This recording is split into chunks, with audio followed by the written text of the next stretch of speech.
नमस्कार, सगरमाथा प्राइम समाचारमा स्वागत छ। म जयन्ती पुडासैनी। नमस्कार, म मेनुका श्रेष्ठ। सुरुमा प्रमुख समाचार। संविधान जारी भएको 5 वर्ष पूरा, सबैले अपनत्व गर्ने संविधान बनेको नेताहरूको भनाई। औचित्यका आधारमा संशोधन गर्न सकिने।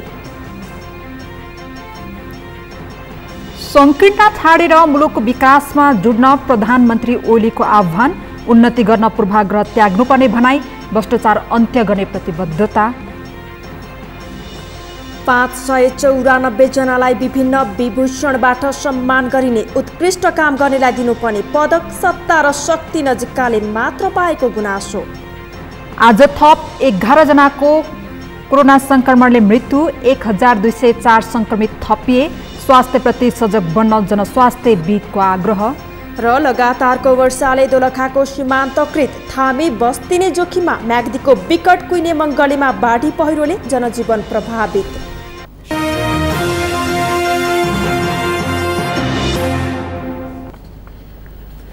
सगरमाथा प्राइम समाचार अब विस्तारमा। आज संविधान दिवस। नेपालको इतिहासमै पहिलो पटक संविधान सभाबाट नेपालको संविधान जारी भएको आज 5 वर्ष पूरा भएको छ। 2072 साल असोज 3 गते दोस्रो संविधान सभाबाट नेपालको संविधान जारी भएको थियो। संविधान जारी भएको 5 वर्ष पुग्दा संविधानले परिकल्पना गरे अनुसारको संघीय व्यवस्था अहिले कार्यान्वयनमै रहेको भए पनि अझै पनि संविधानप्रति गुनासो कायमै छ। अमृत राज काफ्लेको रिपोर्ट।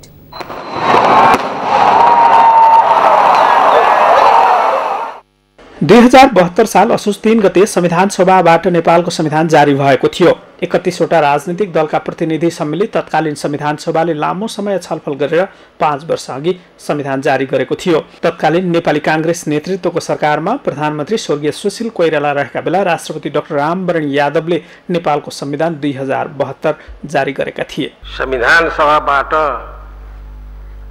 पारित एवं संविधान सभाका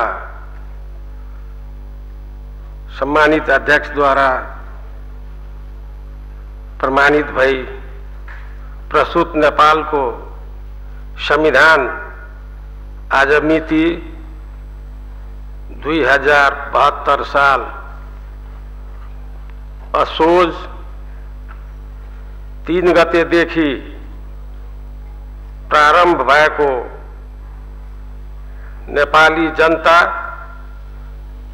समक्ष घोषणा गर्दछु।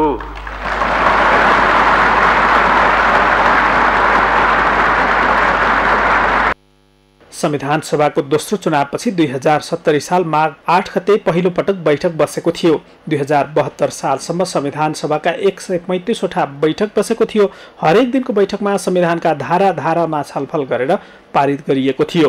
तत्कालीन संविधान सभाका अध्यक्ष सुभाष चन्द्र नेमवाङ रहेको संविधान सभाको बैठकले संविधान जारी गर्दा मधेस केन्द्रित दलहरू भने बैठक बहिष्कार नै गरेर आन्दोलनतिर लागेका थिए। अहिले पनि संविधानमा आफ्ना माग पूरा नभएको भन्दै मधेस केन्द्रित दलहरूले कालो दिनका रूपमा आजको दिन मनाएका छन्। तत्कालीन संविधान सभाका अध्यक्ष नेमवाङले भने अब आफ्ना माग पूरा गर्न कुनै आन्दोलन आवश्यक नपर्ने गरी नेपालको संविधान बनेको दाबी गरेका छन्। जनअभिमत पर्याप्त हुँदा संविधानका जुनसुकै व्यवस्था परिमार्जन गर्न सकिने अवस्था रहेको उनको भनाइ छ। 5 वर्षको अवधिमा निश्चय पनि यो ठुलो उपलब्धि हो, तर जनतामा अझै पनि कतिपय कुराहरूको बारेमा टिप्पणीहरू छन्। त्यसलाई म अचम्म मान्दिनँ। हामी त्यस दिशामा अगाडि बढिरहेका छौँ र यो अवधिमा भएका कमी कमजोरीहरूलाई सच्याउँदै दृढतापूर्वक अगाडि जानुपर्छ। छोटकरीमा जनतालाई हामीले यति सबल बनायौँ कि अब राजनीतिक परिवर्तन जनताको मन जिते पुग्छ। जनताको मन जितेर संसदमा आउनुहोस्। व्यक्ति मन पर्दैन व्यक्ति परिवर्तन गर्नुहोस्, पार्टी मन पर्दैन पार्टी परिवर्तन गर्नुहोस् र चाहेको सबै राजनीतिक परिवर्तन अब जनताको मन जितेर यही संविधान मार्फत हुन सक्छ। अर्को आन्दोलन गर्नु पर्दैन। नेपालको संविधान जारी भएपछि नेपालमा 3 तहका सरकारहरू सञ्चालनमा छन्। त्यसबाहेक नेपालमा गणतन्त्र संस्थागत भइसकेको छ। जनताका प्रतिनिधिले लेखेको संविधान कार्यान्वयनको चरण अब अन्तिम अवस्थामा पुगेको छ। तर संविधानसँग जोडिएको शान्ति प्रक्रिया भने अहिलेसम्म पनि टुङ्गिएको छैन। नेकपाका नेताहरूले आगामी 2 वर्षभित्र शान्ति प्रक्रियासँग सबै काम सम्पन्न गरेर स्थायी शान्ति कायम हुने गरी काम गर्ने दाबी गरेका छन्। सगरमाथा टेलिभिजनका लागि क्यामेरामा सुरेन्द्र राउतका साथमा अमृत राज काफले, काठमाडौँ। संविधान सभाबाट संविधान जारी भएको दिन असोज 3लाई संविधान दिवसका रूपमा मनाइएको छ। सार्वभौम संविधान सभाबाट जारी भएको नेपालको पहिलो संविधानले आजबाट 5 वर्ष पूरा गरेको हो। विक्रम सम्वत 2072 असोज 3 गते आजकै दिन संविधान जारी भएको अवसरमा विविध कार्यक्रम गरेर देशभर संविधान दिवस मनाइएको छ। यस अवसरमा सरकारका विशिष्ट तथा उच्च पदस्थ व्यक्तिहरूले शुभकामना सन्देश दिएका छन्।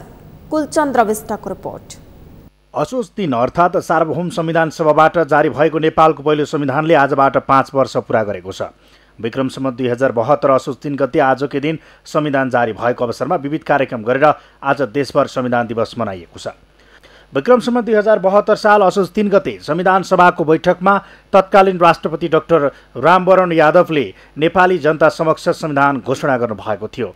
सरकारले शनिबार संविधान दिवसको अवसरमा टुडीखेलमा विशेष कार्यक्रमको आयोजना गरेको छ। सो कार्यक्रममा राष्ट्रपति विद्यादेवी भण्डारी, उपराष्ट्रपति नन्दबहादुर पुन, प्रधानमन्त्री केपी शर्मा ओली लगायतका उच्च पदाधिकारीहरूको उपस्थिति रहेको थियो। कार्यक्रममा नेपाली सेनाले विभिन्न झाँकीहरू प्रस्तुत गरेको थियो।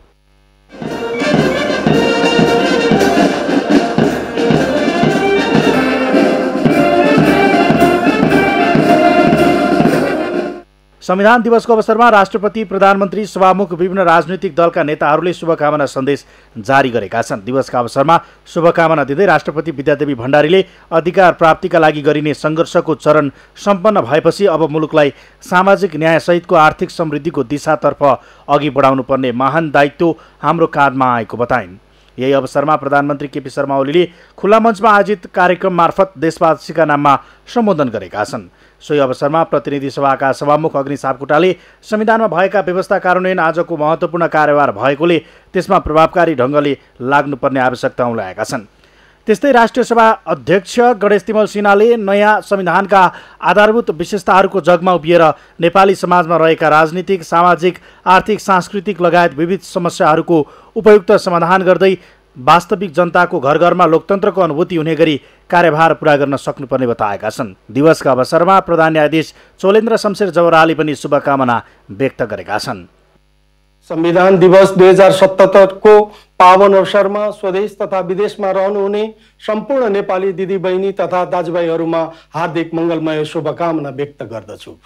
आजको विशेष दिनले हामी सबैमा त्यस किसिमको ऊर्जा, हौसला र प्रेरणा प्रदान गर्नेछ भन्ने विश्वासका साथ संविधान दिवसको हार्दिक मङ्गलमय शुभकामना व्यक्त गर्दछु। सोही अवसरमा शुभकामना सन्देश जारी गर्दै नेपाल कम्युनिस्ट पार्टी नेकपाका अध्यक्ष पुष्पकमल दाहाल प्रचण्डले जनताको अपेक्षा पूरा गर्न व्यापक विकास परियोजना अघि बढाइने प्रतिबद्धता जनाएका छन्। भिडियो मार्फत शुभकामना सन्देश दिँदै अध्यक्ष दाहालले जनताले नेकपालाई विश्वास गरी बहुमत प्रदान गरेकोमा आभार प्रकट गर्दै त्यसलाई न्याय गर्न व्यापक रूपमा विकासका परियोजना अघि बढाइने जनाए। हामीले अघि सारेको घोषणापत्र र त्यहाँ व्यक्त विचार भावनाहरूलाई नेपाली जनताले विश्वास गर्यो र झन्डै 2/3 बहुमतको दिएर हामीलाई राजनीतिक स्थायित्व र समृद्धिको नेतृत्व गर्ने अवसर प्रदान गर्यो। म नेपाली जनताको यो विवेकप्रति नतमस्तक हुन चाहन्छु र जनताप्रति हार्दिक बधाई र शुभकामना फेरि पनि व्यक्त गर्न चाहन्छु। प्रमुख प्रतिपक्षी नेपाली कांग्रेस सभापति शेरबहादुर देउवाले लोकतान्त्रिक संविधान अनुरूपको लोकतान्त्रिक व्यवहारमा इमान्दार बन्न सरकारलाई आग्रह गरेका छन्। संविधान दिवसको अवसरमा सभापति देउवाले दिएको शुभकामना सन्देशमा संविधानको सफलताका लागि सबैको अपनत्व गाँच्दै लग्न जरुरी भएको बताए। संविधानलाई चाहिँ जुन रूपमा यो चाहिँ यो प्रतिबद्ध प्रजातन्त्रका प्रति बनाउनु संविधानमा प्रतिबद्ध छ, तर त्यसको कार्यान्वयन सबभन्दा ठुलो कुरा हो। कार्यान्वयन कसको हातमा छ भन्दाखेरि कम्युनिस्ट पार्टीको हातमा कार्यान्वयन गर्ने हाम्रो हातमा धेरै कुरा छैन। कम्युनिस्टले चाहिँ नि प्रजातन्त्रको पक्षमा भन्दा पनि फेरि एकदलीय शासनबाट ल्याउने खोजेको देखिन लागेको छ। त्यो चाहिँ डरलाग्दो कुरा हो। तर हाम्रो पार्टीले चाहिँ यो कुरा हुन दिने छैन। दिवसका अवसरमा पूर्व प्रधानमन्त्री डाक्टर बाबुराम भट्टराई, माधव कुमार नेपाल लगायतका नेताहरूले शुभकामना व्यक्त गरेका छन्। त्यस्तै दिवसका उपलक्ष्यमा विश्वका 29 मुलुकका राष्ट्राध्यक्ष एवं सरकार प्रमुखबाट राष्ट्रपति विद्यादेवी भण्डारी र प्रधानमन्त्री केपी शर्मा ओलीलाई बधाई तथा शुभकामना सन्देश प्राप्त भएका छन्। सगरमाथा टेलिभिजनका लागि क्यामेरामा दिपेन्द्र थापा मगरका साथमा कुलचन्द्र विष्ट, काठमाडौँ। आज संविधान दिवस। 5 वर्ष अघि नेपालमा संविधान सभाले संविधान जारी गरेको थियो।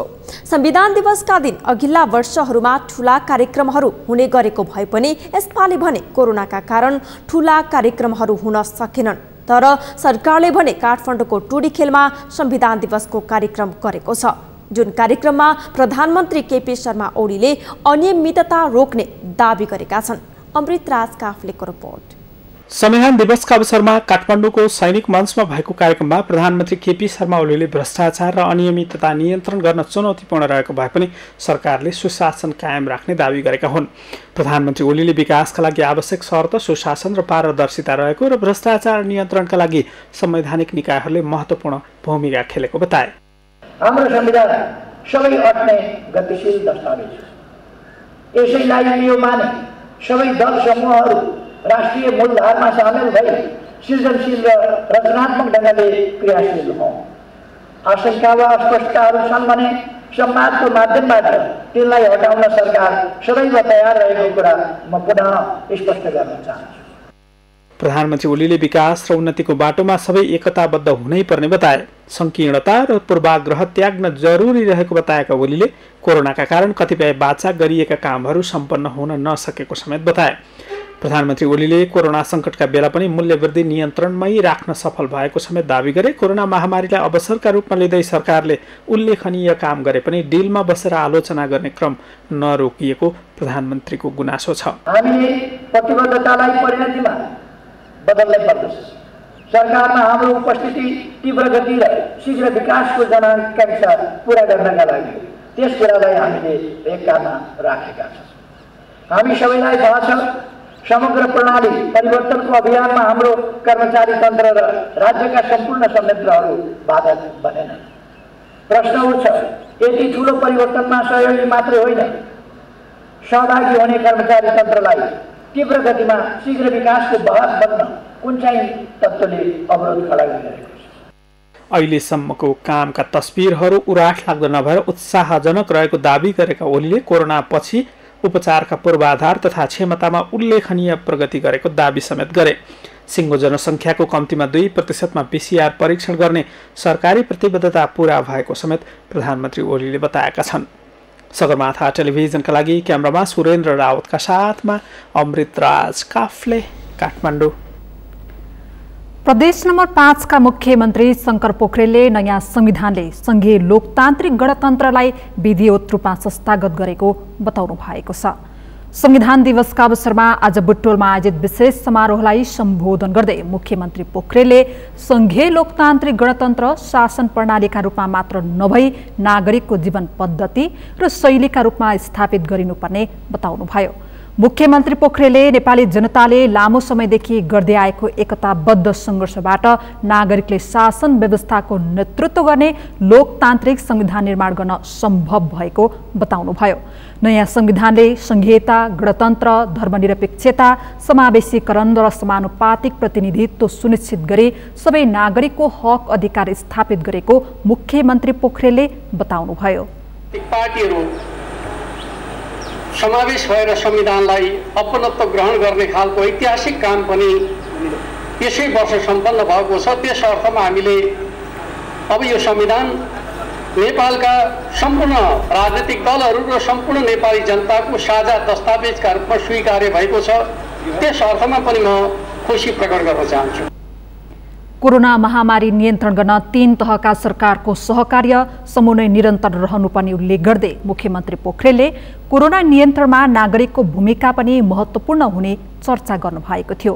कार्यक्रममा आन्तरिक मामिला तथा कानुन मन्त्री कुलप्रसाद केसीले 3 तहका सरकार संविधानको मर्म र भावना अनुसार अघि बढेको उल्लेख गर्दै मुलुकको समृद्धिका लागि एकताबद्ध प्रयास आवश्यक रहेको बताउनुभयो।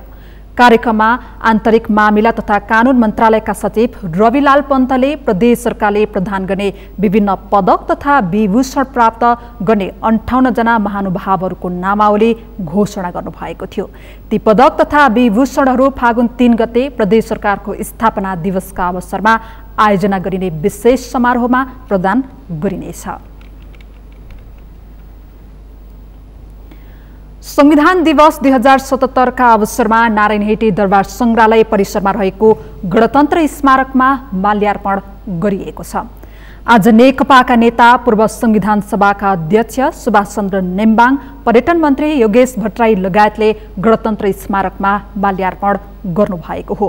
उक्त स्थानमा गणतन्त्र स्थापनाका लागि ज्यान गुमाएकाहरू, अङ्गभङ्ग भएकाहरू र बेपत्ता भएकाहरूको सम्झनामा स्मारक बनाइएको छ।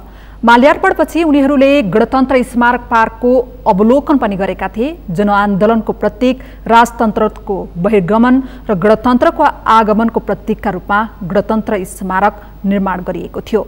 उक्त स्मारक पार्क सहित 35 रोपनी क्षेत्रफलमा अवस्थित छ।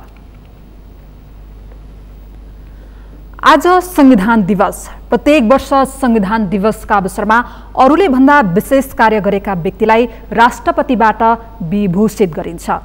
तर मुलुकको विभिन्न क्षेत्रमा उत्कृष्ट काम गरे बापत दिनुपर्ने पदकहरू सत्ता र शक्तिको नजिक रहेका व्यक्तिलाई बक्सिस स्वरूप वितरण गरिएको कुरा विभूषितको नामावलीबाट स्पष्ट हुन सकिन्छ। सन्तोष बिके थापाको रिपोर्ट। संविधान दिवसको अवसरमा राष्ट्रपतिबाट प्रदान गरिने सुप्रसिद्ध प्रबल जनसेवा श्री प्रथमबाट वरिष्ठ आँखा रोग विशेषज्ञ डाक्टर सन्दुक रुइतलाई सम्मान गरियो, जुन सम्मान गर्न लायक थियो। देश विदेशमा हजारौं दृष्टिविहीनलाई संसार देखाउने काम गरेका रुइतलाई विभूषित गर्दा पदकको गरिमा समेत बढ्यो। तर डाक्टर रुइतसँगै अख्तियार दुरुपयोग अनुसन्धान आयोगका निवर्तमान प्रमुख आयुक्त नवीन घिमिरे पनि प्रसिद्ध जनसेवा श्री द्वितीयबाट सम्मानित भए। आफ्नो कार्यकालभरि आलोचित बनेका र माखो मार्न समेत नसकेका घिमिरेलाई विभूषित गरिएपछि पदक कस्तालाई भन्ने प्रश्न उठेको छ।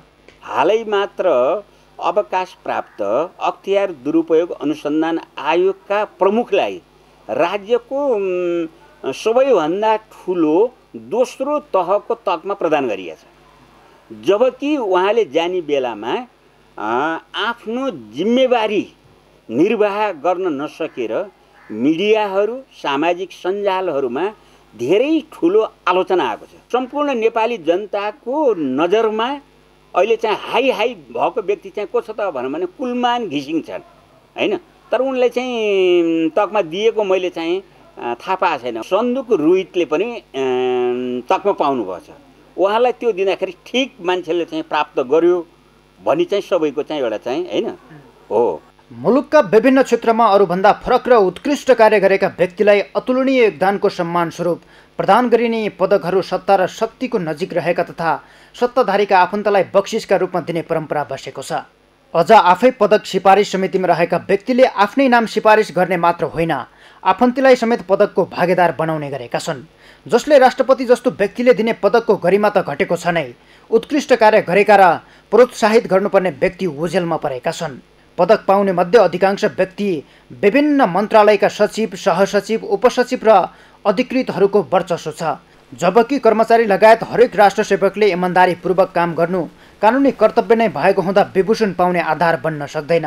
2-4 जना सन्दुक रुइत जस्ता व्यक्तिलाई अघि देखाइदिने र बाँकी आसेपासेमै सीमित बनेको पदक वितरणमा पैसाको मोह पनि जोडिएको छ। मन्त्रालयहरूमा कोटा छुट्याइदिए हुन्छ, अब 5 वटा 10 वटा अथवा यस्तो किसिमको चाहिँ हुन्छ। अनि त्यो के हुन्छ भने सबभन्दा पहिला आफ्नो नाम राख्छन् सचिवहरूले पनि चाहिँ। त्यो तकमा पछि चाहिँ जागिर छोडिसकेपछि फिर्ता गर्दाखेरि एकमुष्ट रकम पाइने हुन्छ। अहिले सायद त्यो रकम चाहिँ अलिकति आकर्षकै छ जस्तो लाग्छ मलाई चाहिँ। त्यस हुनाले यो चाहिँ त्यो रकम प्राप्तिको लागि हैन उदाहरणीय काम गरे बापत भन्दा पनि चाहिँ अब यो के भनौँ निहित स्वार्थ सिद्धि गर्नुको लागि चाहिँ तकमा लिने दिने चाहिँ गरिन्छ, जसले वास्तवमा चाहिँ राजसेवकहरूको सम्बन्धित क्षेत्रका व्यक्तिहरूको चाहिँ आत्मबल बढाउने, उत्साहित गर्ने काम चाहिँ गर्दैन। विभूषण नियमावली 2065 अनुसार मन्त्री परिषदको सिफारिसमा राष्ट्रपतिले राज्यका तर्फबाट दिइने विभूषण मार्फत यस वर्ष 594 जनालाई विभूषित गरिएको छ। अपारदर्शी र आसेपासे पोस्ने उद्देश्यले असङ्ख्य रूपमा विभूषण वितरण गरिँदा राज्यले दिने मान सम्मानकै अपमान भएको छ। सगरमाथा टेलिभिजनका लागि क्यामेरामा उत्सव वाग्लेका साथमा सन्तोष बिके थापा, काठमाडौँ। सगरमाथा प्राइम समाचारमा अब एकैछिन विश्रामपछि आज थप 11 कोरोना संक्रमितको मृत्यु, 1204 संक्रमित थपिए। स्वास्थ्यप्रति सजग बन्न जनस्वास्थ्यविदको आग्रह। लगातारको वर्षाले दोलखाको सीमान्तकृत थामी बस्ती नै जोखिममा, म्याग्दीको विकट कुइने मङ्गलेमा बाढी पहिरोले जनजीवन प्रभावित। र जर्मन बुन्डेसलिगा फुटबलमा बायर्न म्युनिखको सुखद सुरुवात, सालके 8-0 गोल अन्तरले पराजित।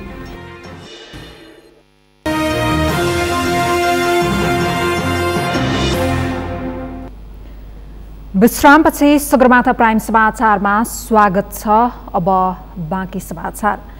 नेपालमा कोरोना भाइरस कोभिड-19बाट मृत्यु हुनेको संख्या 400 नाघेको छ। आज मात्रै थप 11 संक्रमितको मृत्यु पुष्टि भएको छ। त्यस्तै 24 घण्टामा 1204 संक्रमित थपिएका छन्। काठमाडौँ उपत्यकामा मात्रै 711 संक्रमित थपिएका छन्। नेपालमा संक्रमित संख्या 62,797 पुगेको छ। सन्तोष बिके थापाको रिपोर्ट। नेपालमा शनिबार मात्रै थप 1204 जनामा कोरोना संक्रमण पुष्टि भएको छ।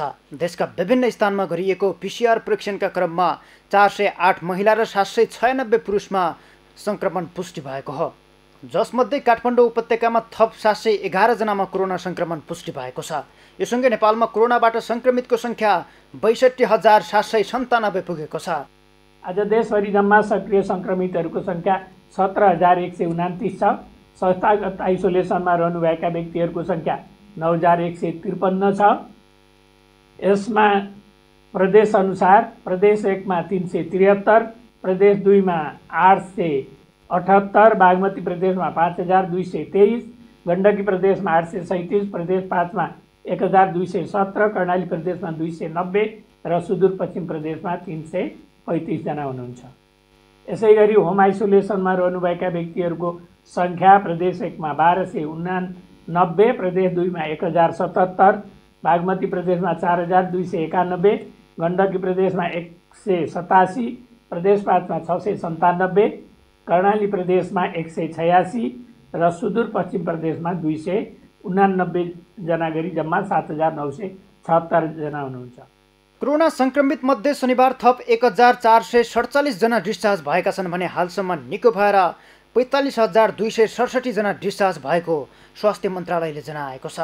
शनिबार थप 11 जनाको मृत्यु भएपछि नेपालमा कोरोनाका कारण मृत्यु हुनेको संख्या 401 पुगेको छ। मन्त्रालयका अनुसार शनिबार 7 महिला र 4 पुरुषको कोरोना संक्रमणबाट मृत्यु भएको हो। कोभिड-19बाट संक्रमण मुक्त भई गत 24 घण्टामा डिस्चार्ज हुनुहुनेहरूमा जम्मा 1,447 जना हुनुहुन्छ र आजसम्म डिस्चार्ज हुनुहुने जम्मा 45,267। हाल क्वारेन्टाइनमा 7,735 जना रहेका छन्। त्यस्तै होम आइसोलेसनमा 7,976 जना रहेका छन् भने संस्थागत आइसोलेसनमा 9,153 जना रहेका छन्। हालसम्म 9,04,706 वटा पीसीआर परीक्षण भएका छन्। सगरमाथा टेलिभिजनका लागि सन्तोष बिके थापा, काठमाडौँ। ललितपुर महानगरको जावलाखेल क्षेत्रमा बृहत पार्क निर्माण कार्यलाई अघि बढाइएको छ। 5औं संविधान दिवसको अवसर पारेर ललितपुर महानगरपालिकाले जावलाखेल स्थित झण्डै 200 वर्ग मिटर रहेको सार्वजनिक जग्गामा वृद्ध बालमैत्री पार्क निर्माण सुरु गरेको हो। आज एक कार्यक्रम गरी ललितपुर महानगरपालिकाका मेयर श्रीबाबु महर्जनले पार्कको शिलान्यास गर्नुभएको छ। पार्क निर्माणका लागि ललितपुर महानगरपालिकाले नगर स्तरीय गौरव आयोजना अन्तर्गत 77,34,000 रुपैयाँ रकम उपलब्ध गराएको छ। ग्रीन एन्ड ब्लू प्रोजेक्टको अवधारणामा हरियालीलाई मानिसबाट जोगाउने उद्देश्यले पार्क निर्माण थालिएको मेयर महर्जनले बताउनु भएको छ। श्री वीर गणेशमान पार्क र त्यसपछि यही पार्क र त्यसपछि हाम्रो यो अपार्टमेन्टको अगाडिको जुन रोटरी क्लबको पार्क छ, यो चारवटा पार्कलाई चाहिँ हामीले इन्टिग्रेट गरेर एउटा 21औं शताब्दीको पार्कको जुन कन्सेप्ट छ त्यो कन्सेप्ट प्लस यहाँको जुन ऐतिहासिक महत्त्वको दस्तावेज छ त्यसमा उल्लेख भएका कुराहरूलाई पनि हामीले चाहिँ फ्युजन गरेर एउटा हेर्दाखेरि रहर लाग्दो पार्कको जुन अहिले कन्सेप्ट तयार भएर त्यो बमोजिमले चाहिँ हामीले अहिले पार्क निर्माण गर्न गइरहेका छौँ। त्यसको आज शिलान्यास भयो र यो छिटोभन्दा छिटो यो पार्क निर्माण हुने कुरामा म ढुक्क छु। पार्कको डिजाइन वृक्ष फाउन्डेसनले गरेको छ। पार्क आगामी कार्तिक 25 गतेसम्म निर्माण सम्पन्न गरिसक्ने महानगरले जनाएको छ। दोलखाको उत्तरी गाउँ लापिलागमा निरन्तरको झरीसँगैको पहिरोले घर र खेतीयोग्य जमिन पुरेको छ। पहिरोका कारण सीमान्तकृत थामी समुदायको जीवन नै जोखिममा परेको छ। दोलखाबाट कैलाश लामाको रिपोर्ट। दोलखाको कालिन्चोक गाउँपालिकाको वडा नम्बर 5 लापिलाङ स्थित बन्दे थलीमा पहिरोले 3 दर्जन घर पुरिएका छन् भने 300 घर परिवार जोखिममा परेका छन्। गत भदौ 19 गतेदेखि पहिरोले आवास र खेतीयोग्य जमिन बगाएपछि नागरिकहरू गोठ र पालको सहारा लिन बाध्य भएका छन्। पहिरो आएको सुरु भयो सर, अनि सुरु भएर यो कुलासोतिर यता यता आउनु थाल्यो, अनि हाम्रो भाग्नुको चान्स चाहिँ पाइयो। अन्ना पनि अलिअलि थियो थालमाको, त्यो ज्यादा रोड लग्यो, त्यही हो। त्यो तिर्पल बार्यो, ओढ्यो, भकारी ओढ्यो, किन बस्यो। भाँडो कुँडो सबै अब त्यही गरेर फलफुल साग लसुन रोपेको थियो, बारी नै सबै पुर्यो। उयो चाहिँ एक थुन्ची आलु रोप्न राखेको थियो, त्यो बारी नै अब सबै पुर्यो। त्यही जीवन गुजाराका लागि परापूर्व कालदेखि घाँस दाउराका निम्ति आउजाउ गरिरहेका रानीवनबाट पहिरो आएपछि बस्ती पुर्नेका साथै खेतीयोग्य जमिन विनाश भएको हो। अविरल वर्षातपछि रानीवन क्षेत्रबाट सुरु भएको पहिरोले मानव बस्तीमा जोखिम बढाएको छ। हालसम्मको तथ्याङ्क अनुसार पहिरोले 26 घर पुरिएका छन् भने करिब 300 घर जोखिममा परेका छन्। यो त खास गरी त पोहोरदेखि नै कम्ती आएको हेर्नु सर, होइन? अब यसपालि त रुढीबारी सबै आइकन मेरो जति भएको शैरी सम्पत्ति, मेरो थाल भाँडो भाँडा जति थियो त्यो सबै सुवा बनाइदियो हेर्नु होला। ती त मेरो त अहिले त नाम पनि छैन, निसाम्ने छैन। तेरो घर यहीँ छ भनिकन थाहा पनि छैन हेर्नु कसैलाई पनि। यतै पल्टाएर बसेको छ सर। रानीवन क्षेत्रको जमिन 2072 सालमा गएको भूकम्पले कमजोर बनाएको थियो। गत वर्षबाटै केही बासिन थालेको जमिन यो वर्षको भारी वर्षाका कारण पहिरोमा परिणत भएको स्थानीयको भनाइ छ। पीडित परिवारले हाल तिरपाल र केही खाद्यान्न राहतको भरमा चित्त बुझाउनु परेको छ। पहिरोले बस्ती जोखिममा पारेपछि दोलखाबाट निर्वाचित प्रतिनिधि सभा सदस्य एवं महिला बालबालिका तथा ज्येष्ठ नागरिक मन्त्री पार्वत गुरुङले शुक्रबार राहत वितरण गर्नुका साथै पीडितलाई जग्गा व्यवस्थापन र घर बनाउने सरकारले सहयोग गर्ने प्रतिबद्धता जाहेर गरेका छन्। तुरुन्तै विज्ञहरू बसेर विज्ञ टोली पनि तपाईहरुको कस्तो ठाउँमा बस्ती बसाल्ने तपाईले जग्गा यो ठाउँ भन्नुस्, विज्ञ टोली आउनेछ, त्यो विज्ञले तपाईको त्यो ठाउँ हेर्नेछ र त्यसको सिफारिसको आधारमा अनि त्यो ठाउँमा तपाईले घर बनाउनको निम्ति अब तपाईले ठाउँ तयार गर्नुस्। छिटो भन्दा छिटो तपाईहरुलाई सम्पूर्ण रूपमा जग्गा व्यवस्थापनदेखि लिएर तपाईले घर बनाउने सम्मको निम्ति नेपाल सरकारले त्यसको जिम्मा लिने कुरोमा म तपाईहरुलाई पुनः गाउँपालिका ल तपाई सम्पूर्ण स्थानीय यहाँका जनप्रतिनिधिहरूलाई पनि विश्वस्त बनाउन चाहन्छु। पहिरोले स्थानीयको संयौं रोपनी खेतीयोग्य जग्गा बगरमा परिणत भएको छ। सगरमाथा टेलिभिजनका लागि दोलखाबाट कैलाश लामाको रिपोर्ट। म्याग्दीको भौगोलिक रूपमा विकट र दुर्गम क्षेत्रमा पनि रघुगौंगा गाउँपालिका 8 कुइने मङ्गलेमा बाढी र पहिरोका कारण जनजीवन कष्टकर बनेको छ। पहिरोले घर भत्काउने, पुर्ने र विस्थापित बनाउनुका साथै बाढीले झोलुङ्गे पुल बगाएपछि आवत जावतमा समस्या भएको छ। म्याग्दीबाट सन्तोष गौतमको रिपोर्ट। गत असार महिना यता रघुगंगा नदीमा आएको बाढीले कुइने मङ्गलेको खरीबोट, बन्दीघाट, छहरी र एकरात स्थित झोलुङ्गे पुल बगाएपछि एक गाउँदेखि अर्को गाउँमा आवाज जावत गर्न, खाद्यान्न ढुवानी गर्न र बिरामी हुँदा अस्पताल पुग्न समस्या परेको छ। चिमखोला हुँदै र्यासी खर्खत जोड्ने सडक दर्जनौं ठाउँमा पहिरो र बाढीले बगाएपछि अवरुद्ध बनेको छ। यहाँले खाने गाउँ त पुरै नाकाबन्दी, न यता जान सकिन्छ न उता जान सकिन्छ। कति घर हुनुहुन्छ त्यहाँ? हामी 6-7 घर छ। अनि त्यहाँबाट बाहिर निस्किनलाई कति फराकिलो घुमाउरोबाट हिँड्नुपर्छ? झन् 2 घन्टा हुनुपर्छ। पहिरोले कुइने मङ्गलेको विभिन्न ठाउँमा 7वटा घरसहित दुवाडीमा 200 रोपनी खेती योग्य जमिन र काली बराहा युवा क्लबको खेल मैदान पुरिएको छ। घ्यासी खर्कामा सहारा स्पोर्ट्स युवा क्लबको भवन, खेल मैदान बगाएको रगोगङ्गा नदीले बस्तीतर्फ कटान गर्न थालेको छ। चौरखानीमा 1वटा सामुदायिक भवन र 1वटा निजी घर भत्किएको छ। रगोगङ्गा नदीको किनारदेखिको पहिरो गाउँको सिरानसम्म सक्रिय भएर जमिन धाजा फाट्ने, घरको पर्खाल सर्कने, उल्टे पानी गरेपछि 30भन्दा बढी घरधुरीको बसोबास भएको चोरखानी गाउँ नै जोखिममा परेको छ।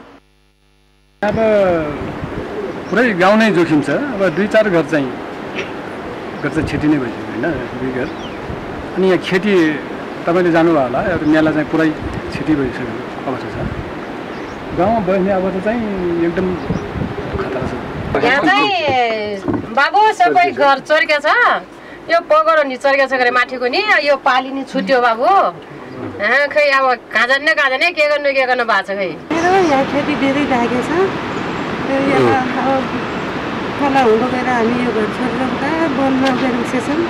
बास बनाले गाउँपालिकाबाट पाल मिलेको छ 3टा पाल, त्यो पालमा बसिरहेको पारी।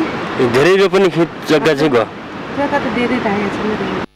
सडक सम्पर्क विच्छेद भएपछि कुइने मङ्गलेमा सञ्चालित जलविद्युत आयोजनाको निर्माण कार्य समेत प्रभावित भएको छ।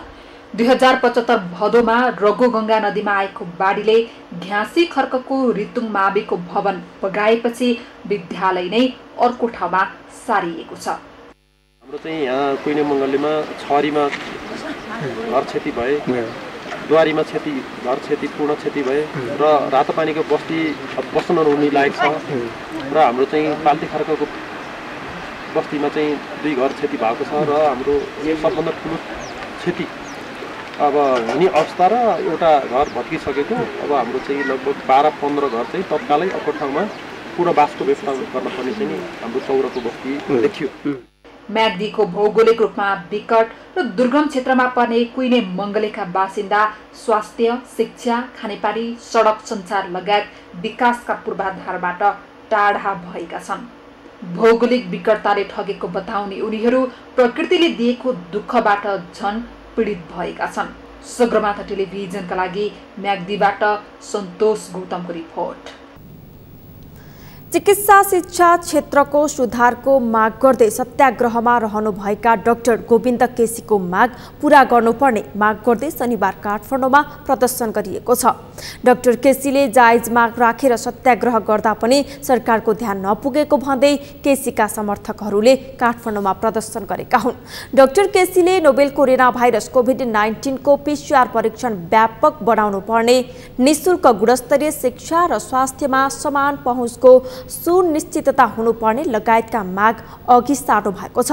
भौतिक दूरी कायम गर्न भन्दै एक ठाउँमा 5 जना मात्र जम्मा भएर प्रदर्शन गरेको उनका समर्थकहरूले जनाएका छन्। डाक्टर केसीसँग सरकारले यसअघि गरेको सहमति पनि कार्यान्वयन गर्नुपर्ने उनीहरूको भनाइ छ। सरकारले कैयन पटक सम्झौताहरू गरेको छ, ती सम्झौताहरू पालना भएनन्। मुख्य गरी यस्तो महामारीको बेलामा विकेन्द्रीकृत स्वास्थ्य शिक्षा, स्वास्थ्य सेवाको कति धेरै महत्त्वपूर्ण छ भन्ने कुरा हामीले थाहा पाइसकेका छौँ। यसअघि नेपाल चिकित्सक सङ्घले पनि सत्याग्रहमा बसेका चिकित्सा शिक्षा तथा स्वास्थ्यका अभियन्ता डाक्टर गोविन्द केसीको जीवन रक्षा गर्न सरकारसँग माग गरेको थियो। संविधान दिवसको अवसरमा सिराहा कारागारबाट 9 जना कैदी बन्दी रिहा भएका छन्। आज रिहा हुनेहरू ज्यान मार्ने उद्योग, डकैती, जबरजस्तीकरणी लगायतको मुद्दामा जेल जीवन व्यतीत गरिरहेका थिए। 50% कैद भुक्तान गरिसकेको तथा कारागारमा जेल जीवन व्यतीत गर्दा असल चाल चलन भएकाहरूलाई रिहा गरिएको सिराहा कारागारका निमित्त प्रमुख बबिता महतोले बताउनुभयो। सगरमाथा प्राइम समाचारमा एकैछिन विश्रामपछि विश्वभर कोरोना संक्रमणबाट 9,57,200 बढीको मृत्यु। संक्रमितको संख्या 3,07,38,000 नाघ्यो। र जर्मन बुन्डेसलिगा फुटबलमा बायर्न म्युनिखको सुखद सुरुवात, सालकै 8-0 गोल अन्तरले पराजित।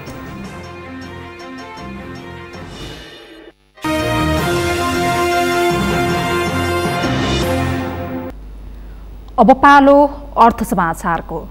अर्थ समाचारका प्रायोजक हो आफ्नो विश्वास हो त्रिशक्ति सिमेन्ट। कोरोना महामारी नियन्त्रणका लागि जारी गरिएको लकडाउनका कारण पोखराको फेवाताल किनार शिवगढबाट सारङ कोट जोड्ने केबल कार निर्माणको काम लम्बिएको छ। वैशाख महिना अघि नै निर्माण सम्पन्न गर्ने योजना रहे पनि 2275 मिटर लामो अन्नपूर्ण केबल कार निर्माणको काम लकडाउनका कारण पछि धकेलिएको हो। केबल कारबाट मनमोहक दृश्यसहित बिहानीको सराङकोटको सूर्योदय देख्न पाइने भएकोले पर्यटकहरूको आकर्षण केन्द्र बन्ने दाबी निर्माण कम्पनीको छ। लकडाउनका कारण जापानबाट आउनुपर्ने प्राविधिक टोली नआएका कारण केबल कारको केही काम रोकिएको अन्नपूर्ण केबल कारका सुपरभाइजर अरुण कोइरालाले बताउनुभयो। हाम्रो टार्गेट त यो प्रोजेक्ट हाम्रो केबल कार सञ्चालनमा आउने भनेको त वैशाखमा हामीले ल्याउने कुरा हो, तर केही यो तपाईको कोरोनाको प्रभावले हाम्रो जापानिज प्राविधिकहरू जापानबाट आउन नपाएको हुँदा हामीले चाहिँ भनेको बेलामा प्रोजेक्ट कम्प्लिट हुन सकेन हाम्रो प्रोजेक्ट। केबल कारमा प्रति घण्टा 600 जनाले यात्रा गर्न सक्छन्। 36 वटा गन्डोला राख्ने डिजाइन भए पनि तत्कालका लागि 17 वटा यात्रु बोक्ने र एउटा सामान बोक्ने डिब्बा जडान हुनेछ। सुरुमा 1 अर्बमा निर्माण सम्पन्न गर्ने लक्ष्य लिएको भए पनि समयमै काम सम्पन्न नहुँदा निर्माण लागत बढेर 1.5 अर्ब पुग्ने अनुमान गरिएको छ। यो सँगै हामी सगरमाथा प्राइम समाचारको अन्त्यमा छौं। अन्त्यमा प्रमुख समाचार फेरि एकपटक। संविधान जारी भएको 5 वर्ष पूरा, सबैले अपनत्व गर्ने संविधान बनेको नेताहरूको भनाई। औचित्यका आधारमा संशोधन गर्न सकिने। संकटमा छाडेर मुलुकको विकासमा जोड्न प्रधानमन्त्री ओलीको आह्वान। उन्नति गर्न पूर्वाग्रह त्याग्नुपर्ने भनाई। भ्रष्टाचार अन्त्य गर्ने प्रतिबद्धता। 594 जनालाई विभिन्न विभूषणबाट सम्मान गरिने, उत्कृष्ट काम गर्नेलाई दिनुपर्ने पदक। सत्ता र शक्ति नजिककाले मात्र पाएको गुनासो। आज थप 11 कोरोना संक्रमितको मृत्यु। 1204 संक्रमित थपिए। स्वास्थ्य कर्मीप्रति सजग बन्न जनस्वास्थ्यविदको आग्रह। र लगातारको वर्षाले दोलखाको सीमान्तकृत थामी बस्ती नै जोखिममा। म्याग्दीको विकट कुइने मङ्गलीमा बाढी पहिरोले जनजीवन प्रभावित। हवस् त सगरमाथा प्राइम समाचार अहिलेलाई सकियो। तपाईँ समाचार बुलेटिनका साथै सगरमाथा टेलिभिजनका सम्पूर्ण कार्यक्रम www.sagarmatha.tv मा पनि पढ्न र हेर्न सक्नुहुनेछ। साथै युट्युबमा youtube.com/sagarmatha.tv नेपालमा हेर्न सक्नुहुनेछ। साथै तपाईँ हामीलाई फेसबुकमा पनि facebook.com/stv नेपालमा फलो गर्न सक्नुहुनेछ। समाचारको शिखर, नेपालको गौरव, नेपालको पहिलो न्युज च्यानल सगरमाथा टेलिभिजन हेर्दै गर्नुहोला। नमस्कार।